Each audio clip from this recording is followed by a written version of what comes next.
धन्यवाद वकील साहब। सभापति महोदय, अध्यक्ष जी, प्रधान साहब, सभी विराजमान मंच पर विराजमान जनप्रतिनिधिगण, पदाधिकारीगण, यहाँ विराजमान इस उत्साह भरी सभा में सभी मेरे पिता तुल्य बुजुर्ग, मातृशक्ति, युवा साथी और विशेषकर जिसके लिए हम यहाँ उपस्थित हैं, पूर्व सैनिक परिजन। जैसे सभापति महोदय ने कहा कि मेवाराम जी यहाँ उपस्थित हो नहीं सकते क्योंकि आज राज्यसभा के चुनाव हैं। और मैंने अध्यक्ष जी से पूछा, शायद परिणाम भी आउट हो गया है ना? बधाई हो आप सबको, खूब खूब बधाई। मेवाराम जी का प्रयास सफल आया और उपस्थिति शुभ हुई। और आगे जो विश्वास दिलाया है, जैसे सभापति महोदय ने कहा, जो मुख्यमंत्री और दिल्ली हाईकमान ने जो विश्वास दिलाया इस पद को देकर, घोषित करके, मैं आपको इतना आश्वासन दे सकता हूं कि इस कार्यकाल में सैनिकों के लिए, सैनिक के परिवारों के लिए और विशेषकर अपनी जो वीरांगनाएं हैं उनके लिए ये विभाग हर कदम आगे बढ़ते रहेगा, उनके सेवा के लिए, उनको सुविधा प्रदान करने के लिए और नई योजना उनके लिए लागू करने के लिए। आज वर्तमान में कुछ नए मापदंड बन रहे हैं जिससे सैनिकों के आश्रितों को फ़ायदा मिलेगा, लाभ मिलेगा। तो जैसे ही वो मापदंड तैयार होंगे, प्रकाशित करेंगे, हम आपको सूचना कर देंगे। इससे लाभ केवल वो परिवार को नहीं है, लाभ पूरे क्षेत्र को है। विशेषकर हमारे जो बॉर्डर एरिया है, हम सब बॉर्डर जिले के रहने वाले हैं। बाड़मेर, जैसलमेर तो पिछले 2 बड़े युद्ध में भारत का सबसे प्रमुख रण क्षेत्र रहा है। तो राष्ट्रीय सुरक्षा की दृष्टि से देखें तो बाड़मेर का हर नागरिक इस समस्या से परिचित है, सेना से परिचित है और सेना से जुड़ा हुआ है। हर परिवार जुड़ा हुआ है, जो किसी न किसी व्यक्ति का संबंध सेना से हमेशा रहा है। और मुझे विश्वास है कि ये जो संबंध पीढ़ियों से रहे हैं, इन संबंधों से अपना जो कार्यकाल है वो आपके मार्गदर्शन से, आपके सहयोग से और विशेषकर आप सभी के सुझावों से ये कार्यकाल सफल रहेगा। और ये कार्यकाल में जिस प्रकार की सेवाएं, जिस प्रकार की व्यवस्था सैनिक परिजनों के लिए हम कर सकते हैं वो हम करते रहेंगे। इसमें एक बात आपसे बताना चाह रहा था कि जो जिम्मेवारी आपके आशीर्वाद से मिली है, जो जिम्मेवारी सरकार ने दी है, हाईकमान ने दी है, उस जिम्मेवारी में एक सचिवालय में एक कार्यालय दिया है मंत्रालय भवन में।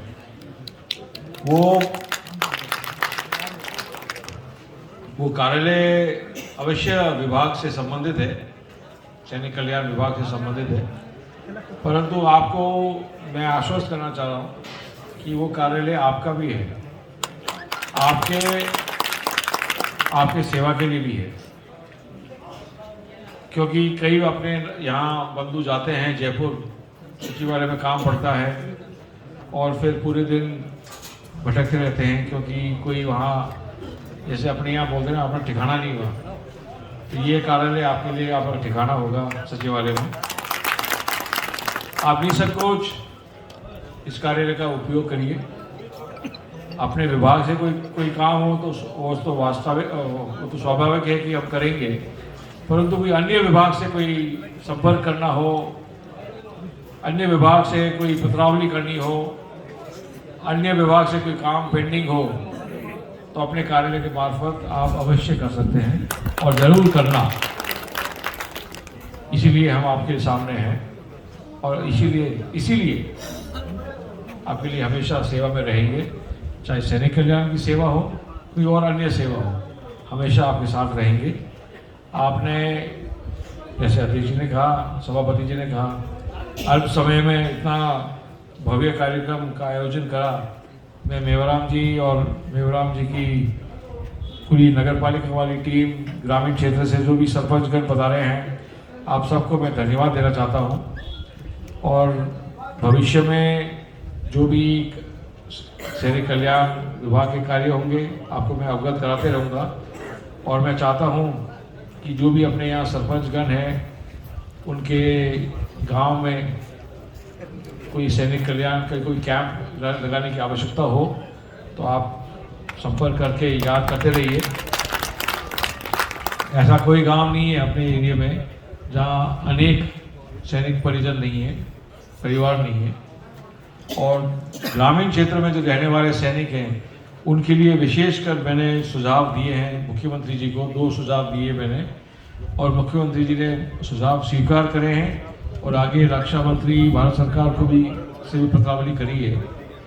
पहला सुझाव मैंने दिया कि अधिकतम सैनिक ग्रामीण क्षेत्र में रहते हैं और महीने में 1-2 बार अपने CSD कैंटीन से किराना सामग्री लेने के लिए वो कैंटीन जाते हैं आने जाने का खर्चा। और आजकल ऐसा समय है कि अधिकतम सामग्री मिलती नहीं है, तो जो कैंटीन कार्ड से जो लाभान्वित है परिजन सैनिक, उनके सुविधा के लिए मैंने सुझाव दिया, मुख्यमंत्री जो स्वीकार करा है। कैंटीन कार्ड से जो सामग्री, जो कोटा है किराना सामग्री का, वो सामग्री अपने गांव में जो उचित मूल्य दुकान है उससे वो सामग्री मिले। ये व्यवस्था राजस्थान सरकार और केंद्र सरकार के बीच में मिलाप करके ये व्यवस्था हमारे कराने की योजना है। सो जो मासिक जो कोटा होता है,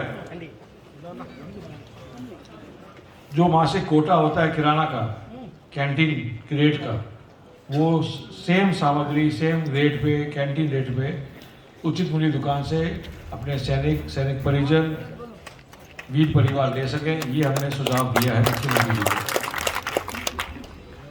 ये सब आवागमन बच जाएगा और सामग्री मिलेगी। वो नहीं कि कैंटीन जाए और सामग्री नहीं मिले, गांव में मिलेगी, कैंटीन रेट पे मिलेगी। ये सुझाव है, मुख्यमंत्री जी ने स्वीकार करा है। दूसरा मैंने सुझाव दिया कि अधिकतम जो आर्मी जो पूर्व सैनिक जो कार्ड होता है, स्वास्थ्य कार्ड, ECHS बोलते हैं जिसको, अधिकतम सैनिक वो परिजन, उनकी दवाइयाँ जो रूटीन वाली दवाइयाँ हैं, अधिकतम इलाज वाले केसेस नहीं होते। कोई है तो उसको तो हम रोक नहीं सकते, परंतु जो दवाई वाले जो केसेस हैं अधिकतम वही होते हैं, 55-60% वही होते हैं।